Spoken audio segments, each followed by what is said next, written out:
selamat datang dalam rapat koordinasi Forkopimda Kabupaten Subang tahun 2024. Izinkan saya menyampaikan agenda kita pada sore hari ini, di mana tujuan pelaksanaan rapat ini adalah dalam rangka evaluasi pelaksanaan pemilu dan pilkada serentak tahun 2024.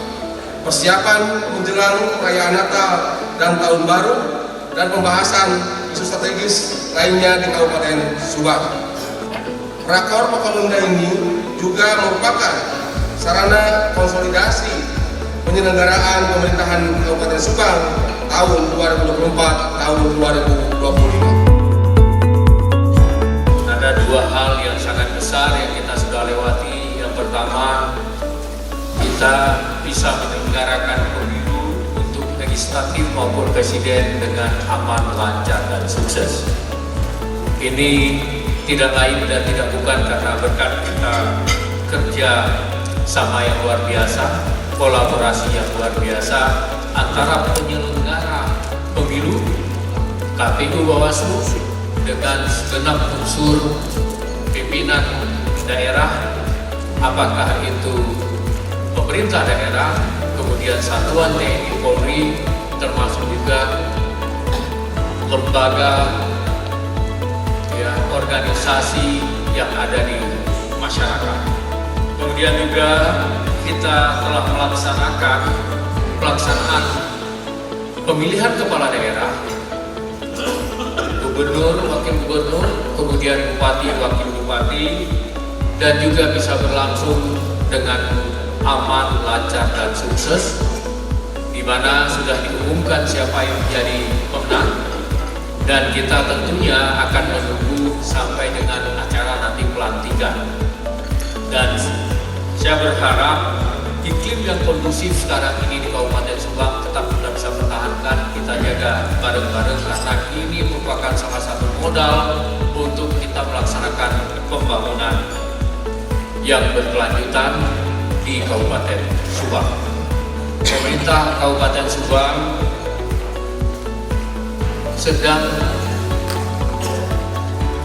menata terkait dengan tata kelola pemerintahan di Kabupaten Subang. Dimulai dengan saat ini kita sedang mengkaji struktur organisasi yang ada di Kabupaten Subang, dan kami berharap dalam waktu yang tidak terlalu lama, kajian terkait dengan organisasi perangkat daerah bisa diselesaikan dengan baik oleh bagian organisasi Kabupaten Subang. Dalam waktu yang bersamaan juga, kita sudah melakukan penataan terkait dengan jabatan struktural maupun fungsional yang ada di Kabupaten Subang. Penataan jabatan struktural maupun fungsional kita sudah lakukan dengan berbasis kepada kompetensi. Kalau kita melihat dari penilaian kepatuhan terkait dengan pelayanan publik tahun 2024, predikat Kabupaten Subang itu ada di zona hijau dengan nilai A, di skor 93,12 dari Ombudsman RI. Dan tentunya kita berharap nilai ini kita bisa tingkatkan pada tahun-tahun berikutnya. Selanjutnya, Bapak Ibu sekalian, sesuai dengan tugas yang diberikan kepada saya, bahwa di luar melaksanakan tugas dan fungsi Bupati definitif, jadi tugas saya sebagai PJ tidak berbeda dengan pejabat Bupati definitif. Ada beberapa hal lain sebagai tambahan yang diberikan. Yang pertama itu terkait dengan pengendalian inflasi, kemudian yang kedua terkait dengan penurunan stunting, kemudian juga penurunan kemiskinan ekstrim, dan tentunya juga terkait dengan bagaimana mengawal penyelenggaraan pemilu 2024 dan pilkada 2024, serta bagaimana mengawal perencanaan yang dilakukan pada tingkat Kabupaten Subang tahun 2024. Dapat kami sampaikan pada kesempatan ini, terkait dengan pengendalian inflasi, sampai dengan hari ini pemerintah Kabupaten Subang beserta seluruh jajaran yang ada di Kabupaten Subang dapat mengendalikan inflasi itu dengan sangat-sangat baik. Tepuk tangan dulu. Oktober yang lalu inflasi kita ada di angka 2,2. Dan untuk bulan November ini yang lalu yang dipublish ini di awal Desember, inflasi di Kabupaten Subang itu ada di angka 1,19. Kalau kita bandingkan dengan di awal tahun di bulan Januari itu inflasi kita ada di 4,9. Ini luar biasa yang keras dan masuk dari unsur Forkopimda dalam mengawal ini sehingga bisa berjalan dengan baik dalam pengendalian inflasi ini. Kemudian hal lain yang ingin saya sampaikan pada kesempatan ini, untuk inflasi kita dari bulan ke bulan, pada bulan terakhir ini kita ada di angka 0,27, dan untuk harian di tahun berjalan kita paling rendah se-Jawa Barat ada di angka 0,38. Totally untuk years to years kita ada di peringkat kedua di Jawa Barat. Peringkat pertama itu Kota Cirebon. Ya, Kota Cirebon itu sekitar 0,85 kalau tidak salah saya. Kita ada di 1,19. Selanjutnya terkait dengan stunting, ini juga luar biasa. Kita sampai dengan akhir tahun ini mencatat bahwa dari jumlah 86.118 anak balita yang telah diukur, jumlah yang mengalami stunting itu ada di 1.379 atau 1,59%, mengalami penurunan dibandingkan dengan di awal tahun 1,66%, dan sekarang ini juga sedang kembali diukur dan kita lagi menunggu hasil ya dari enumerator yang telah dilakukan pada bulan November yang lalu. Mudah-mudahan juga dengan pengukuran yang baru angka stunting kita juga itu semakin turun. Itu harapan kita.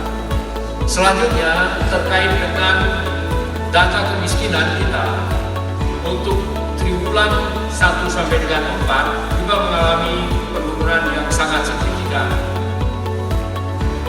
Di triwulan pertama angka kemiskinan kita ada di 11,07%, dan di triwulan keempat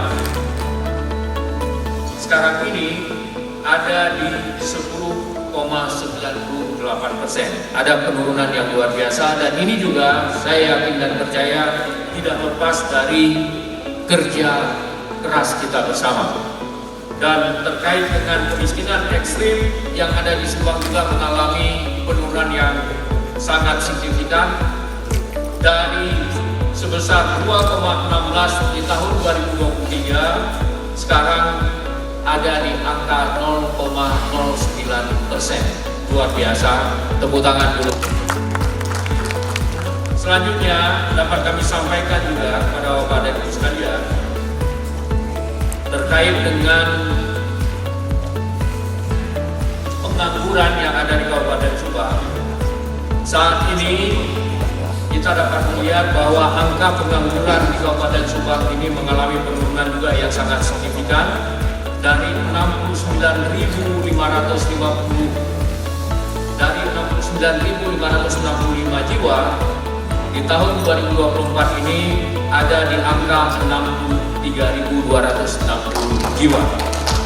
Ini juga mengalami penurunan sebesar 6,73%, dan kita berharap tentunya dengan munculnya kawasan-kawasan industri baru yang ada di Kabupaten Subang, jumlah pengangguran yang ada di Kabupaten Subang itu bisa kita turunkan, bahkan bisa kita hilangkan di 2 tahun mendatang. Kenapa itu bisa kita lakukan kepada ibu sekalian?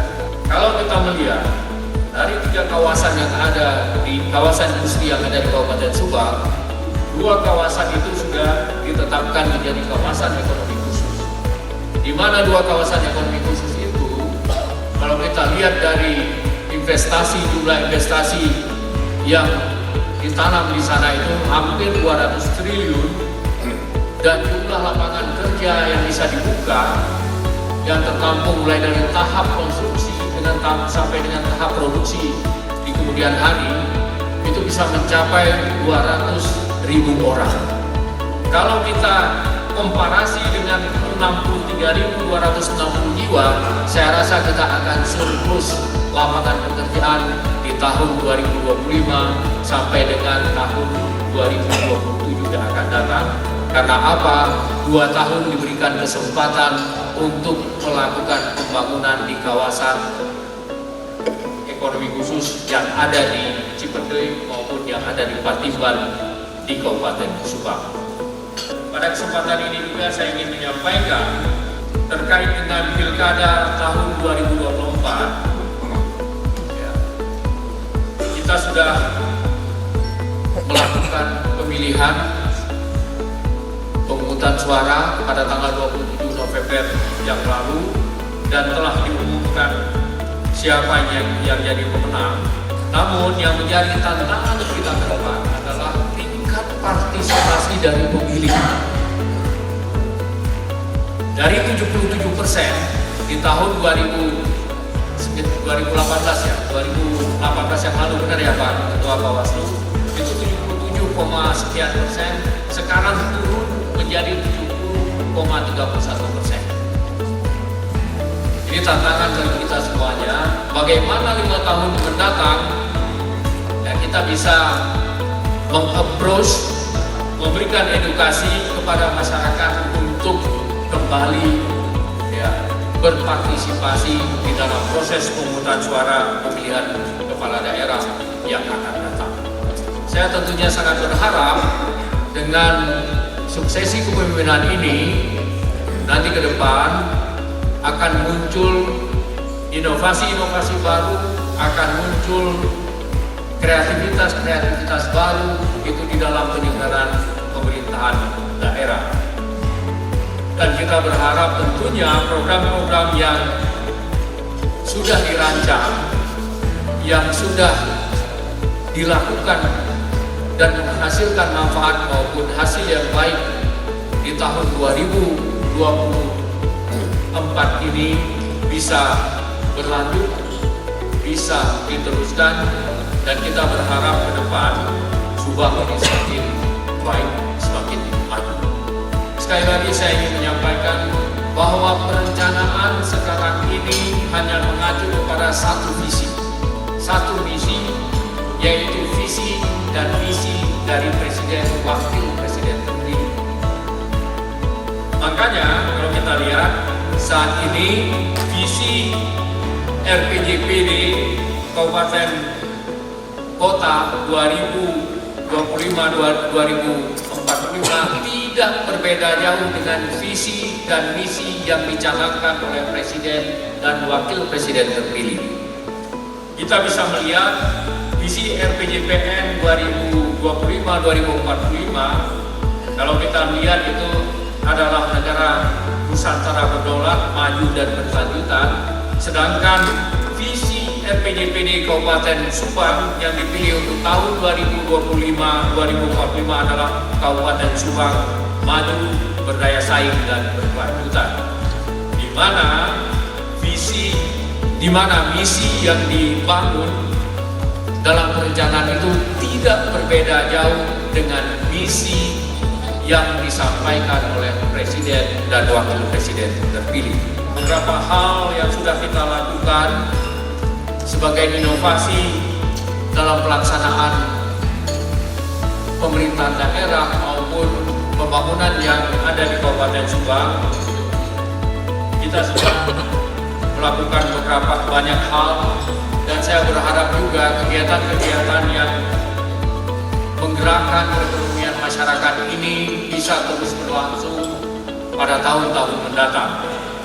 Apakah itu terkait dengan kirap dan gebiar bendera merah putih, kemudian juga mungkin kita akan melakukan pemecahan rekor lain, tidak hanya untuk Sisingaan, bisa saja itu nanti ke depan mungkin dari Jaipongan kita atau hal yang lain yang bisa kita lakukan.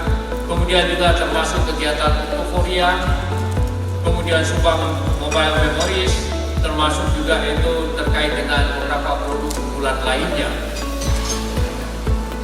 Kita tentunya tidak menutup kemungkinan banyak kerajinan-kerajinan, banyak produk-produk lain yang bisa dihasilkan oleh masyarakat di Kabupaten Subang ini ke depan dengan memanfaatkan